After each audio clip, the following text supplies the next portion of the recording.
Luca Miani era profondamente legato al Venezia Calcio, che ha seguito per 30 anni in tutti i campi delle serie minori fino alla Serie A. Ha raccontato lo sport veneziano e veneto per le pagine del Gazzettino. Questa sua passione per la squadra della città non gli ha però mai impedito di essere veramente parte terza, obiettiva e imparziale nel raccontare i fatti.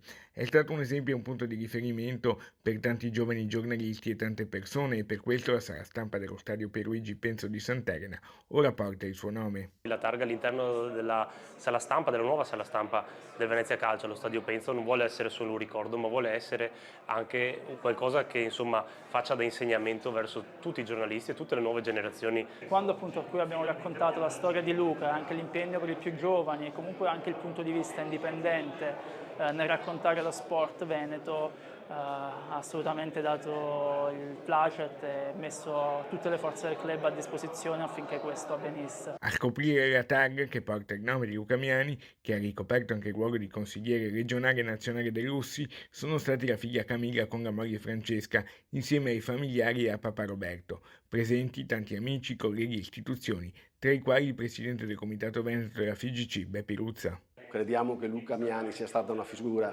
veramente rappresentativa per il giornalismo non solo veneziano ma veneto, e quindi riteniamo che sia stato veramente un tributo doveroso a una figura così importante. L'assessore Besio ne traccia un ricordo umano.